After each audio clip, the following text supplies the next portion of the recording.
వరప్రసాద్ గారు, మిమ్మల్ని సూటిగా అడుగుతున్నాను. జనసేన పార్టీలోన పార్టీ అధ్యక్షుడు కూడా ఓడిపోయిన సమయంలో మీరు ఒకే ఒక్కడిగా నిలిచారు. నిజంగా పార్టీ మిమ్మల్ని ఇగ్నోర్ చేసిందా, లేకపోతే మీరు పార్టీకి ద్రోహం చేశారా? అవి కొన్ని కారణాలు, అవి బయటికి చెప్పం. ఏదో జరిగింది. అది నేను చెప్పను, వాళ్ళు చెప్పను. వరప్రసాద్ గారు, మీరు ఏ పార్టీలో ఉన్నా కార్యకర్తల కోసం ఏం చేయడానికైనా సిద్ధపడతారంట. ఏంటి అసలు? మనం రాజకీయాలు తిరగాలంటే కార్యకర్తలు ఉండాలి. కార్యకర్తకి ఏ కష్టం వచ్చినా మనం వెళ్తే నాయకుడు అంటే గౌరవం ఎందుకు వస్తుంది? భారీ వర్షాలు వస్తే రాజోల్లో ఉన్న police station, fire station, MRO office ఇలాగ అన్నీ మునిగిపోయే పరిస్థితులు ఉన్నాయి.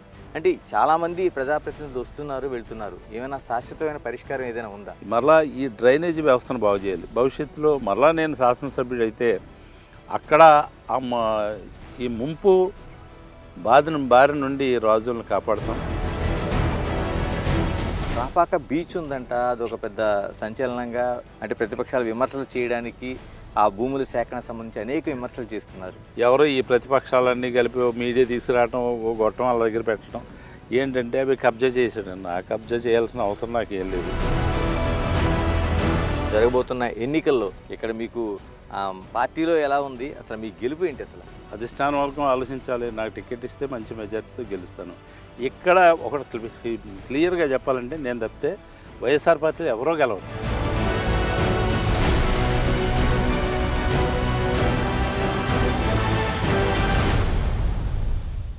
Welcome to Big TV. రాజకీయాల్లో సంచలనాలు కొన్నిసార్లే చూస్తాం. అలాంటి సంచలనాల్లో రాజోలు ఎమ్మెల్యే రాపాక వరప్రసాద్ ఒకరు. వరప్రసాద్ గారు, నమస్తే. నమస్కారం. అలాగా ఈసారి మీరు జనసేన పార్టీలో అధ్యక్షుడు కూడా ఓడిపోయిన సమయంలో ఒకే ఒక్కడిగా మీరు ఎమ్మెల్యేగా నిలిచారు. ఇప్పుడు వైసీపీ పార్టీలో కొనసాగుతున్నారు. ఈసారి అసెంబ్లీకి వెళ్తారా, పార్లమెంట్కి వెళ్తారా? అది అధిష్టాన వర్గం నిర్ణయించాలి. నేనైతే అసెంబ్లీకి వెళ్ళడానికి సిద్ధంగా ఉన్నాను. వర్క్ అంతా కూడా నేను అసెంబ్లీకి చేసుకోవడం జరిగింది. ఈ సంచలనాలకి నిలవైనటువంటి రాజోలు నియోజకవర్గం అనేది మాత్రం వాస్తవం. ఎందుకంటే 2009లో నేను శాసనసభ్యుడిగా పోటీ చేయడం జరిగింది. రాజశేఖర రెడ్డి గారు నాకు టికెట్ ఇచ్చారు. అప్పుడు పిఆర్పి టికెట్ అంటే స్టేట్లో మొదటగా నెగ్గేది రాజోలే అని చెప్పుకున్నారు. రాజోలే గెలుస్తుంది, పిఆర్పికి ఫస్ట్ టికెట్ అని చెప్పుకున్నారు. కానీ నేను 5,800 మెజార్టీతో గెలిచాను అక్కడ కాంగ్రెస్ పార్టీలో. అప్పుడు కూడా సంచలనం పందాలు విపరీతంగా కాశారు. అంటే నేను గెలవను. నేను 5,800 మెజార్టీతో ఆ రోజు గెలవటం జరిగింది. నెక్స్ట్ మరలా ప్రజలందరూ నా వెంట ఉన్నారు. వైఎస్ఆర్ పార్టీ టికెట్ ఇస్తుందని ఆశించాం. అప్పుడు టికెట్ ఇస్తే సుమారు 30,000 మెజార్టీతో నేను గెలుస్తాను. కానీ టికెట్ ఇవ్వకపోయేసరికి నేను కూడా సైలెంట్గా ఉన్నాను. సైలెంట్గా ఉంటే జనసేన పార్టీ నుంచి కొంతమంది, అంటే ఒక 500-600 మంది కార్యకర్తలు వచ్చి, మీరు జనసేన పార్టీలో చేరండి, మీరు రండి జనసేన పార్టీలో మేము టికెట్ ఇప్పిస్తామని చెప్పి రావడం జరిగింది. వస్తే నేను ఆలోచించాను అప్పుడు, అంటే నాకు కూడా నా ఫాలోవర్స్ ఎవరైతే ఉన్నారో వాళ్ళ అభిప్రాయం సేకరించకుండా నేను వెళ్ళకూడదు. అందుకే నేను చెప్పాను, ఒకసారి నేను మీటింగ్ వేసుకుని నా వెనకున్నటువంటి సపోర్టర్స్ అందరినీ కూడా ఒకసారి మాట్లాడతాను, వాళ్ళు ఇష్టపడితే వస్తాను, ఆ తర్వాత పవన్ కళ్యాణ్ దగ్గరికి వెళ్దామని చెప్పడం జరిగింది.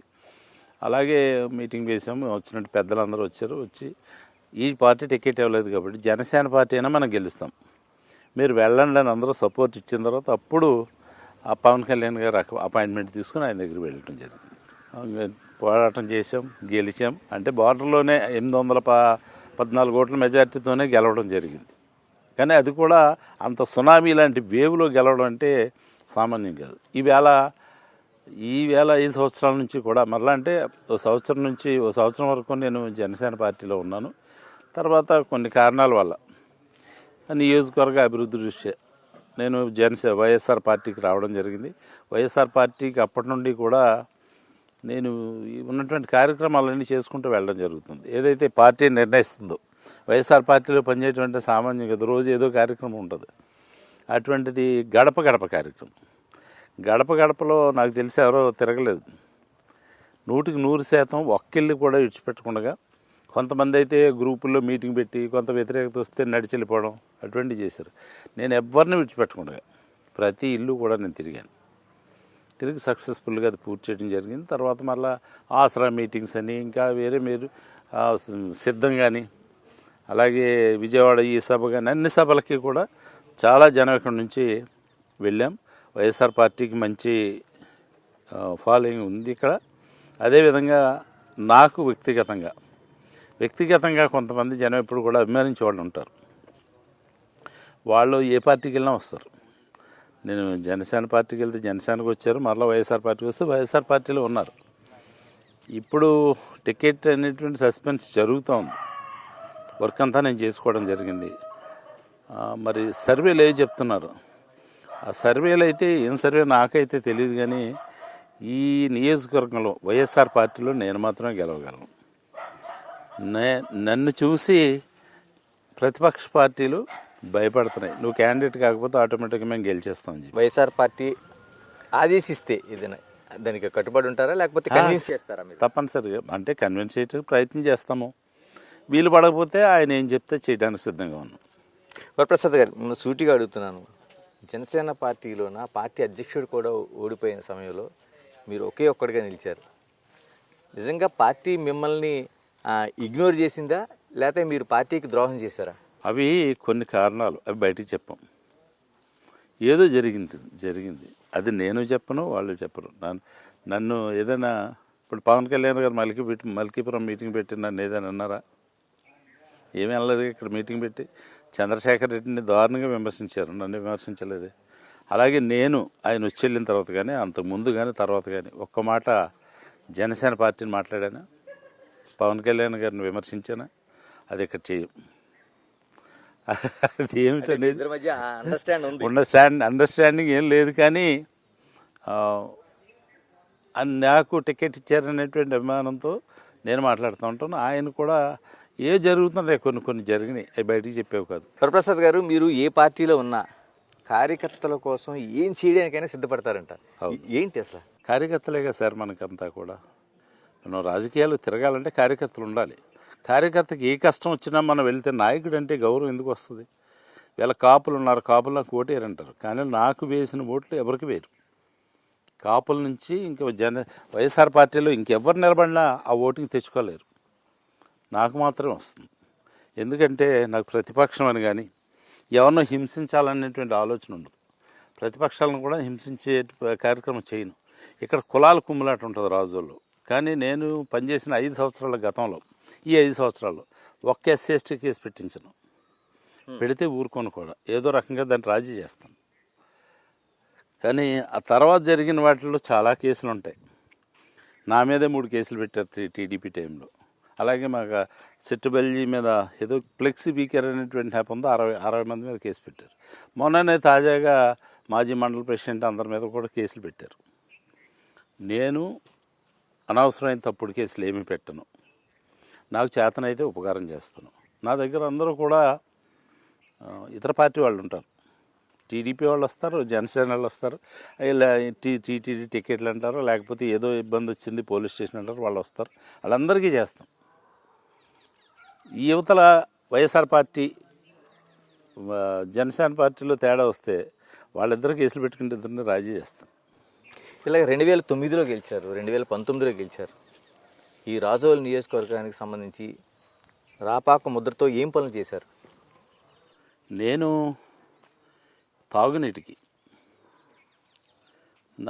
4 స్కీములు పెట్టించాను. నేనున్న టైంలో 4 స్కీములు పెట్టించి, అంటే గుడిమెల్లంక వాటర్ స్కీమ్ ఒక్కటే, ఆ ఒక్కదాని ఫెయిల్యూర్ కాదు, అది ఒకే స్కీమ్ నుంచి మొత్తం అన్ని ఊర్లు వెళ్ళాలంటే వెళ్ళే పరిస్థితి లేదు. నేను అలాగే 4 మూలలు కూడా, అదే ఈదరాడ కానీ, అలాగే తాటిపాక కానీ, అంతర్వేదిపాలెం కానీ, రామేశ్వరం కానీ 4 స్కీములు పెట్టి 4 మూలలు 4 స్కీములు పెట్టి వాటర్ సప్లై చేయడం. అదేవిధంగా అంతర్వేదికి నాకు ఒక కోరిక, అంతర్వేదిలో అంతా ఉప్పు నీరే ఉంటుంది. అంతర్వేది పల్లిపాలెం కానీ, దేవస్థానం కానీ, కర్ర, ఇంకో గొంది 4 గ్రామాలకి వాటర్ సప్లై ఉండదు. అంటే ఇక్కడ నుంచి వెళ్తూ ఉంటే అది లాస్ట్ ఏరియా. ఇక్కడ నుండి పంపింగ్ చేసేసరికి లాస్ట్కి వెళ్తే ఆ ట్యాంకులు ఎక్కే పరిస్థితి ఉండదు. కొన్ని సంపులు కట్టాం. అయినప్పటికీ శాశ్వత పరిష్కారం చేయాలనేటువంటి ఆలోచనతో అక్కడ ఒక స్కీమ్ పెట్టించాం 17,35,00,000 రూపాయలతో. ఇవాళ నిర్మాణంలో ఉంది. ఇంకో 3-4 నెలల్లో అది వాడకంలోకి వస్తుంది. ఇలా మీరు వరదల కోసం ప్రస్తావించారు. అంటే గోదావరికి చాలా ఏళ్ల తరబడి వరదలు వస్తూనే ఉన్నాయి. ప్రతి వరదలకు కూడా కోనసీమలోని అనేక ప్రాంతాలు భయపడినట్లే రాజోల్లో కూడా చాలా ప్రాంతాలు భయపడుతున్నాయి, నీట మునుగుతున్నాయి. రామరాజలంక చోట చాలా పూర్తిగా నీరు మునిగిపోయి ఉంటుంది. వర్షాలు కూడా భారీ వర్షాలు వస్తే రాజోల్లో ఉన్న police station, fire station, MRO office ఇలాగ అన్నీ మునిగిపోయే పరిస్థితులు ఉన్నాయి. అంటే చాలామంది ప్రజాప్రతినిధులు వస్తున్నారు, వెళ్తున్నారు. ఏమైనా శాశ్వతమైన పరిష్కారం ఏదైనా ఉందా? దానికి సార్ గతంలో వాడకం తక్కువే, జనం తక్కువ, ఇళ్ళు తక్కువ.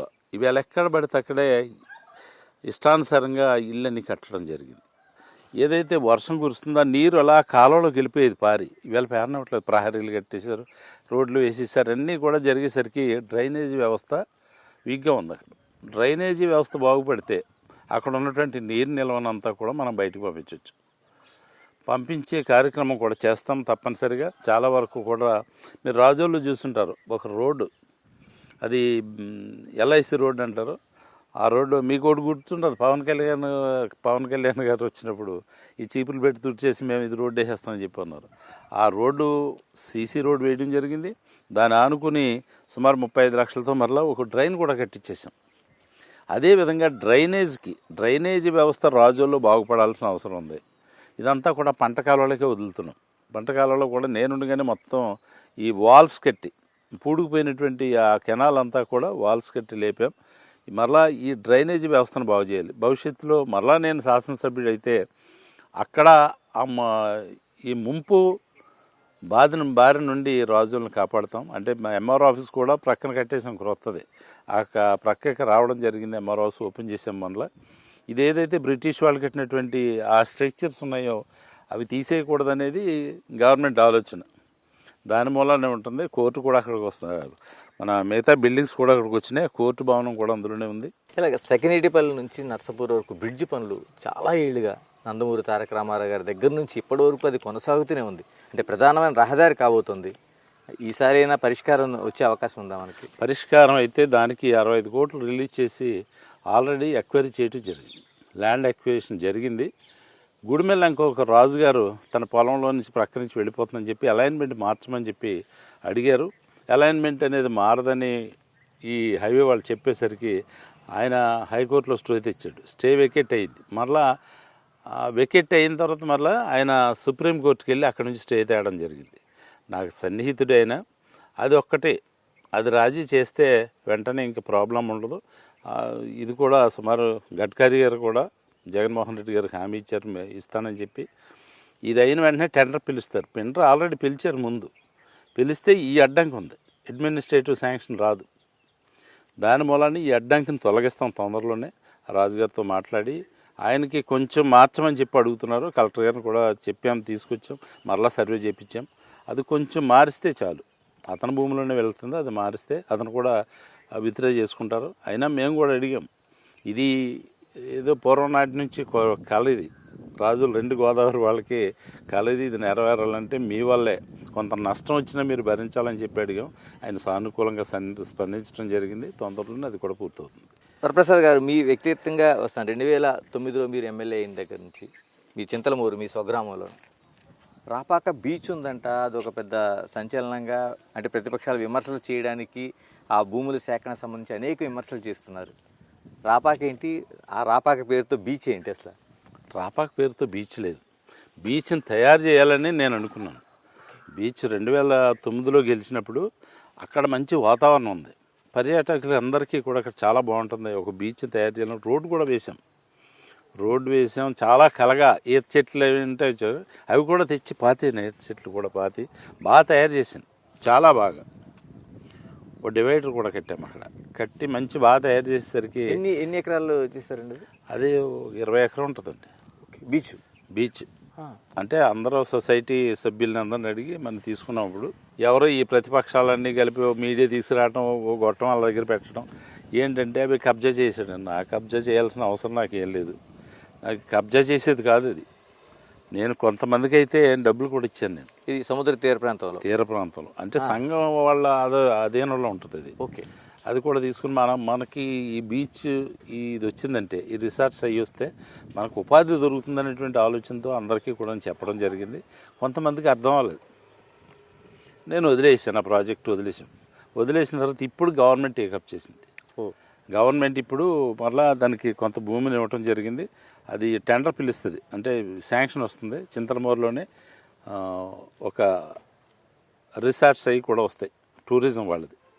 ఇలాగ ఈసారి పోటీ ఎలా ఉండబోతుంది అంటే 2009లో మీరు ఎమ్మెల్యే, 2019లో ఎమ్మెల్యే, ఇప్పుడు జరగబోతున్న ఎన్నికల్లో అంటే మీకు తెలుగుదేశం జనసేన ఒక ఉమ్మడి పొత్తుతో ప్రయాణం చేస్తుంది, తర్వాత కాంగ్రెస్ పార్టీ వస్తుంది. ఇక్కడ మీకు పార్టీలో ఎలా ఉంది, అసలు మీ గెలుపు ఏంటి? అసలు నా గెలుపుకి ఎన్ని పార్టీలు ఒకటైనా నేను బ్రహ్మాండమైన మెజార్టీతో గెలుస్తాను. అది టికెట్ ఇచ్చేట దాన్ని బట్టి ఉంటుంది. పోయినసారి కూడా మరి నేను గెలిచేవాడినే, 30,000 మెజార్టీతో గెలుస్తాను. నా టికెట్ ఇవ్వలేదుగా. ఇప్పుడు అధిష్టాన వర్గం ఆలోచించాలి, నాకు టికెట్ ఇస్తే మంచి మెజార్టీతో గెలుస్తాను. ఇక్కడ ఒకటి క్లియర్గా చెప్పాలంటే, నేను తప్పితే వైఎస్ఆర్ పార్టీలో ఎవరో గెలవరు. అంటే అది మీ బలమా లేకపోతే నా బలము పార్టీ బలం? రెండు గతంలో కూడా పవన్ కళ్యాణ్ గారి బలం, జనసేన బలం, నా బలం కలిస్తేనే ఇక్కడ గెలిచాం. ఇప్పుడు కూడా అంతే, నా బలం పార్టీ బలం రెండూ కలిసి గెలుస్తాం. ఇంకొకటికి సొంత బలం లేదు, అంతా పార్టీ బలమే. పార్టీ పట్టుకొచ్చి ఓటేస్తే అతనికి ఓటు వస్తుంది, నాకు పార్టీ కాకుండా ఓటు వస్తుంది. ఇది ఎప్పటి నుంచి, ఇవాళ నుంచి కాదు. నేను 3 సార్లు సర్పంచ్ కూడా చేశాను. ఒకే ఊర్లో వరుసనే 3 సార్లు సర్పంచ్ చేసినట్టుగా ఎంత అంటే వస్తుంది. కానీ ఇప్పటికే ఆ ఊర్లో నేను ఏ పార్టీకి వెళ్తే ఆ ఊర్లో 1000, 1200, 1300 మెజార్టీ వచ్చేస్తుంది. జనసేనకు వచ్చేసింది, ఇప్పుడు మళ్ళీ వైఎస్ఆర్కి వచ్చేస్తుంది. మరి ఎలాగ ఒక మాజీ మంత్రిని తీసుకొచ్చి పెట్టుకున్నారు, తర్వాత ఆయన ఎక్కడికి వెళ్తారో ఆయనకే స్పష్టత లేదు, ఎమ్మెల్యే అయితే బాగుంటుందని ఊహాగానాలు అయితే వ్యక్తమవుతున్నాయి. మీరేం చెప్పదలుచుకున్నారు? పార్టీకి ఏం చెప్పారు? పార్టీకి నేను చెప్పాను. ఆయన అయితే నా మీద కూడా 3 కేసులు పెట్టాడు. ఇప్పటికీ నా పాస్పోర్టే లేదు. ఏంటి 2014లో ఆయన ఎమ్మెల్యే అయిన తర్వాత 3 కేసులు పెట్టాడు నా పైన. ఈవేళ నా పాస్పోర్ట్ కూడా కేసులు ఉన్నాయి కాబట్టి మరలా సబ్మిట్ చేయమంటే పాస్పోర్ట్ ఆఫీసులో ఉంది, కోర్టు నుంచి తెచ్చుకోవాలి నా పాస్పోర్ట్. గొల్లపల్లి సూర్యారావు గారు డైరెక్ట్గా మీ మీద నా మీదే పెట్టించారు కేసులు. లేని అన్నీ కూడా లేనిపోని అన్నీ కల్పించి పెట్టడానికి ఆయనకు అలవాటు, అందరి మీద పెడతా ఉంటాడు. నేనైతే ఎవరి మీద పెట్టాను. అధిష్టాన వర్గం టికెట్ ఇస్తే పోటీ చేస్తాను. ఎంపీకి ఇమ్మంటే ఎంపీకి వెళ్తాను. ఎమ్మెల్యే అయితే ఆయనకి అవసరం. ఎమ్మెల్యే గ్యారంటీగా గెలిచేవాడిని నేనే. అది ఎంక్వైరీ చేసుకోవచ్చు, ఏ సర్వేలు జరిగినా. సర్వేలకు కూడా మేనేజ్మెంట్ ఉంది, ఆ మేనేజ్ చేసిన వాడికి వాడు చెప్తారు. ఇక్కడ ఏం జరుగుతుందో తెలియదు. ఎవరిని అడిగినా రాపక తప్పితే ఎవరు గెలవరని చెప్తారు. కులాలకు అతీతంగా కాపులు ఉన్నారు, కాపులు ఓటు నాకు రాదని చెప్తారు. కాపులు నాకున్న జనం మిగతా ఏ క్యాండిడేట్ పెట్టినా రారు, నాకు మాత్రమే ఉంటారు. ఎందుకంటే వాళ్ళతో మమేకమైన నేను నడుస్తాను. రాజులు ఉన్నారు ఇక్కడ, రాజులు వైఎస్ఆర్ పార్టీకి దూరంగా ఉన్నారు, కానీ నా కోసం నాకే ఓటేస్తారు. నా కోసం జనసేనకు వేశారు, అలాగే ఇప్పుడు వైఎస్ఆర్ కూడా వేస్తారు. ఇది ఏమిటి అనేది ఆలోచించి నిర్ణయం తీసుకోవాల్సిన బాధ్యత పార్టీది. పార్టీ నువ్వు ఎంపీకి వెళ్ళమన్నా వెళ్తా, ఎమ్మెల్యే ఉండమన్నా ఉంటుంది. లేదు, ఏదీ లేదు, ఖాళీగా ఉండమన్నా దండం పెట్టి ఖాళీగా కూర్చుంటాం. దేనికైనా రెడీగా ఉన్నాను. నాకు చాలా పోరాటం చేశాం, ఇంకా పోరాటం చేసే ఓపిక కూడా లేదు. ఎలా మరి వారసులు ఇప్పటికే మీ అబ్బాయి నాకు తెలిసినంత వరకు రాజకీయాలు కరెక్ట్ కాదు. రాజకీయాలు ఇదివరకు రాజకీయం వేరు. రాజకీయంలో పార్టీ అంటే అటు కుటుంబం అన్నా ఇంకొకటి ఉన్నా అతను కుటుంబ పరిస్థితులను బట్టి తీసుకునేవారు. ఈవేళ నేను వైఎస్ఆర్ పార్టీలో కష్టపడ్డట్టు ఎవరో కష్టపడలేదు. గడప గడప తిరిగాను, డబ్బులు ఖర్చు పెట్టాను, అన్నీ చేశాను. నాకు టిక్కెట్కి ఇంత ట్విస్టులు వస్తున్నాయంటే నేను చెప్పాను ఇది రాజకీయం కరెక్ట్ కాదని. మా అబ్బాయి కూడా చెప్పాను, మన రాజకీయ రంగం కరెక్ట్ కాదు మనకి. నేనేదో వచ్చేసాను కాబట్టి నువ్వు ఏదైనా వ్యాపారం చూసుకుంటూ ఉండు, ఇది కరెక్ట్ కాదని చెప్పాను. నాకు ఇప్పుడు ఈ మనస్తాపం ఎందుకు పడాలి? నేను ఇంత పని చేసిన తర్వాత జనం అందరూ నా వెంట ఉన్న తర్వాత కూడా నేను టికెట్ కోసం ఫైట్ చేయటం. నిజంగానే వరప్రసాద్ గారు ఇప్పుడు మీరు 2 సార్లు ఎమ్మెల్యే చేశారు, పార్టీ కోసం కేసులు పెట్టించుకున్నారు. ఒక పార్టీలో ఏకైక వ్యక్తిగా ఉండి కూడా ప్రజల కోసం అక్కడ అభివృద్ధి జరుగుద్దనో ఇంకో కారణాలతోనో ఇంకో పార్టీ మారారు. ఇన్ని చేసిన తర్వాత మళ్ళీ వరప్రసాద్ ఒక టికెట్ కోసం అడగాల్సిన అవసరం ఉందా? ఏమనిపిస్తుంది అంటే ఓవరాల్గా పార్టీ రాజకీయాలను ఏమనిపిస్తుంది మీకు? అందుకే చెప్పాను కదా మా అబ్బాయితో రాజకీయం కరెక్ట్ కాదని. మా అబ్బాయితో చెప్పాను రాజకీయాలు కరెక్ట్ కాదు. ఎందుకంటే ఏమిటిది, నేను బోల్డ్ కష్టపడ్డాను, ఏం చెప్తే చేశాను, ప్రజలు కూడా ఉన్నాను, ప్రజలకు వ్యతిరేకంగా లేను, ప్రజలను హింసించలేదు, ప్రజలు నా వెంట ఉన్నారు, ప్రజలు అందరూ నన్ను కోరుకుంటున్నారు. పార్టీ టికెట్ ఇవ్వడానికి లేట్ అవుతుందంటే నువ్వు పనిచేయ నీకు సర్వేలు ఏమన్నారంటే నేనేం చెప్తాను దానికి. ఇస్తే ఓకే, నాకు ఇవ్వకపోతే మాత్రం ఇక్కడ ఓడిపోద్ది, నేనైతేనే గెలుస్తాను. ఇంకా వాళ్ళు గెలిపించుకోవడానికి డబ్బులు పెడతారు, ఏం పెడతారు, ఇంకొకటి పెడితే ఏం పెట్టినా నాకు తెలిసి అయితే గెలవదు, ఏమో జరిగితే జరగదు, నేను చెప్పలేను. ఇంకో పార్టీ ఎవరైనా మీకు ఆహ్వానం పలికితే? ఇంకా పార్టీలకు వెళ్ళి ఓపిక కూడా లేదు, వయసు కూడా మాకు అయిపోతుంది. ఇంకా దీంతో పడే కంటే మా అబ్బాయికి ఏదైనా దారి చూపించి ఒక వ్యాపారం ఏదో చూసుకుని మేము చేయాలనుకుంటున్నాం, కానీ ఇంకా పార్టీలకు వెళ్ళదలుచుకోలేదు. ఇది రాజకీయం నాకు చాలా చిరాకేస్తుంది, మనస్తాపాన్ని కలిగిస్తుంది. మళ్ళీ ఈ రాజకీయంగా ఇన్ని బాధలు అయితే పడలేం, ఇప్పుడు పడ్డది చాలు. వస్తే ఓకే, రాకపోయినా ఓకే. ఇలాగా ఈ ఎన్నికల్లో నిజంగా మీకు సీట్ వచ్చి మీరు విజయం సాధిస్తే మళ్ళీ ఈ రాజోలు నియోజకవర్గంలో ప్రజలకి ఏం చేయాలనుకున్నారు? మీరు ఏ ఆలోచన ఉంది మీకు? సార్ ఇక్కడ మీరు చూసుంటారు రోడ్లు, ఇవాళ రోడ్లు వచ్చారు కదా, ఈ రోడ్లన్నీ పాడైపోయినాయి. ఈవేళ మరలా అన్నీ కూడా బాగు చేసాం. ఈ రోడ్లు ఎందుకు పాడైపోతాయంటే కెనాల్ గుండా ఉంటాయి, కెనాల్స్ ఎక్కువ ఉంటాయి, దాని ప్రక్కనే రోడ్డు ఉంటుంది. ఇవన్నీ కూడా వాల్స్ కట్టాలి. ఎంత కోట్లు పెట్టి మనం రోడ్డు వేసినా నిలబడదు, వాల్ పెట్టాలి ముందు. ఈ వాల్స్ అన్నీ కట్టించి డ్రైనేజీ వ్యవస్థ మెయిన్, డ్రైనేజీ వ్యవస్థను బాగు చేయాలి. డ్రైనేజీ వ్యవస్థ అందరికీ ఇప్పుడు పల్లెటూరులో కూడా ఇల్లు పెరిగిపోయినాయి, ఆడు వాడుకున్న నీరు బయటికి వెళ్ళాలంటే చాలా కష్టంగా ఉంది. అటువంటిది ప్రతి చోట కూడా డ్రైన్ వ్యవస్థను బాగు చేయాలనేది నెక్స్ట్ నేను వస్తే ఈ డ్రైనేజ్ వ్యవస్థ అనేది ప్రజలు చాలా ఇబ్బంది పడుతున్నారు, దానికోసం ఎక్కువ ప్రాధాన్యత ఇస్తాను. ఎమ్మెల్యే గారు, చాలా వరకు ఈ ప్రాంతంలో చదువుకున్న యువత ఉంది, ఎడ్యుకేషన్ పెరుగుతూ ఉంది, కానీ ఇతర దేశాలకి ఎగిరిపోతున్న పరిస్థితి ఎక్కువగా కనిపిస్తుంది. ఇక్కడ ఉపాధి అవకాశాలు లేక ఒకవేళ చదువుకున్న హైదరాబాదు, బెంగళూరులో తరలిపోతున్నారు. ఏమైనా మీ మధ్యలో ఏమైనా ఆలోచన ఉందా? ఇక్కడ ఈ ప్రాంతంలో పుట్టిన పిల్లలు ఇక్కడ ఉద్యోగం చేసుకుని లేక కొంతమంది అయినా ఇక్కడ జరిగేది, ఇక్కడ ఎందుకు వెళ్ళిపోతున్నారంటే పూర్వం నుంచి కూడా ఇక్కడ వలస ఎక్కువ వెళ్తూ ఉంటారు. ఫస్ట్లో ఈ గల్ఫ్ దేశం లేనప్పుడు ముంబై, గుజరాత్, ముంబై, బర్మా వెళ్ళి ఫస్ట్ నుంచి అలవాటు ఇక్కడ. తర్వాత ఈ గల్ఫ్ వచ్చిన తర్వాత ఈ పూర్తిగా ఫైనాన్షియల్గా ఎస్సీలు ఎక్కువగా, ముందుగా ఎస్టీలు తక్కువ. ఇక్కడ ఎస్సీ బీసీలు అందరూ కూడా గల్ఫ్ దేశం వెళ్ళి సంపాదించారు, ఆర్థికంగా స్థిరపడ్డారు. అలాగే ఇక్కడ ఉద్యోగాలు కల్పించడానికి ఏముంటుంది, ఇక్కడ ఈ ప్రాంతంలో నేను చెప్పినట్టుగా రీసెర్చ్ కానీ ఇటువంటి ఏమైనా వస్తే పిల్లలకు కొంచెం జాబులు వచ్చే అవకాశం ఉంటుంది. సాఫ్ట్వేర్ కంపెనీలు ఇవన్నీ కూడా వైజాగ్ కానీ విజయవాడ కానీ ఇవే నడుస్తాయి. ఎక్కువగా వైజాగ్లోనే ఇవాళ వాతావరణం బాగుంది కాబట్టి అక్కడ పెట్టుకునే అవకాశం ఉంది. ఇక్కడ సాధ్యమైనంత వరకు చిన్న ఉద్యోగాలు ఉంటే మన వీళ్ళందరికీ కూడా మనకు కలగజేయడం జరుగుతుంది. అంటే అగ్రికల్చర్గా లేదండి, మోరీ లాంటి ప్రాంతంలో క్యాషు బిజినెస్కి సంబంధించి ఒక ఇండస్ట్రీ కూడా నడుస్తున్నట్టు ఉంది. ఇప్పుడు ఉంది, దానికి సంబంధించి చాలా చోట్ల నుంచి దాంట్లో వర్క్ చేస్తున్నారు. అంటే వాళ్ళు అక్కడికి వెళ్ళి చేయరు, ఆ గింజలు ఏవైతే ఉంటాయో పట్టుకొచ్చి వీళ్ళు ఇంటి దగ్గర ఇస్తే దాన్ని మరలా ఈ మహిళలందరూ కూడా దాన్ని కొట్టి పప్పు మరలా వాళ్ళకి అందజేస్తూ ఉంటారు. ఆ రకంగా నడుస్తుంది. ఇక్కడ ఎక్కువగా గల్ఫ్ దేశం వెళ్తారు. ఇంత కుల వివక్ష మాకు తెలిసి నా చిన్నప్పుడు చాలా ఎక్కువ ఉండేది, చాలా దారుణంగా ఉండేది. ఎస్సీలు అంటే ప్రక్కకు రానిచ్చే పరిస్థితి ఉండేది కాదు. ఈవేళ గల్ఫ్ దేశం వెళ్ళారు, అన్నిటికీ కూడా బాబాసాహెబ్ అంబేద్కర్ చెప్పినట్టుగా నువ్వు ఆర్థికంగా స్థిరపడ్డ రోజు ఈ కులాల మతాలు అన్నీ ఉండవు. నువ్వు చక్కగా చదువుకుని ఆర్థికంగా నిలబడితే కులాల మతాలు ఉండవు అన్నాడు. అదేవిధంగా ఆర్థిక వ్యవస్థ బాగుంది ఇక్కడ. అన్ని కులాలు కూడా డబ్బులు సంపాదించి అక్కడ బట్టలు వేసుకుంటున్నారు, అక్కడ ఫుడ్, ఇల్లు అన్నీ కట్టుకుని ఉన్నారు. కులం అనేది మాసిపోయింది, మొత్తం సమసిపోయింది. ఇక్కడ లేదు కులం. రాజుల్లో అయితే కులం లేదు. కులం అని చెప్పుకునే కొంతమంది లీడర్లు ఉంటారు, ఈ కులంలో కానీ ఆ కులంలో. వాళ్ళు బతికి పోషిస్తూ ఉన్నారు. కొంచెం కులం ఉంది అని చెప్పి వాళ్ళు పోషిస్తారు, కానీ మామూలుగా సామాన్యుల్లో ఏమీ లేదు. ఇక్కడ ఈ తెలియదు ఏమైనా చదువుకుని పిల్లలందరూ లవ్ చేసుకుంటారు. ఏ కులాన్ని ఎవడు చేసుకుని ఎవడు పట్టించుకోవట్లేదు. కాదు వరప్రసాద్ గారు, మీరు ఇంత సింపుల్గా చెప్తున్నారు, మన కోనసీమకి సంబంధించి రాజోల్లో మాట్లాడుతున్నారు. ఇక్కడ చాలా వరకు ఎస్సీలకి ప్రభుత్వ ఉద్యోగులకి ఇళ్ళ దొరకలేని పరిస్థితి ఉంది. మీరు ఏంటి ఇంటి పేరుని కనుక్కొని ఇల్లు ఇచ్చే పరిస్థితి కనిపిస్తుంది. చాలా స్కూల్లో అక్కడ ఉండే ఎస్సీ పిల్లలు ఉండే చోట మిగతా కులాలకు సంబంధించిన పిల్లల్ని వేరే స్కూల్లో వేసే పరిస్థితి ఉంది. ఇదంతా మరి వేరు కదా. రాజోల్లో లేదు అసలు. రాజోల్లో మీరు ఎక్కడైనా చూడండి, ఏ స్కూల్కైనా కోనసీమలో ఉండే పరిస్థితులు రాజోల్లో లేవు. రాజోళ్ళు అసలు లేదు. కోనసీమలో బయట ఉందేమో నాకు తెలియదు, ఇక్కడైతే లేదు. గతంలో నేను చదువుకున్నప్పుడు కానీ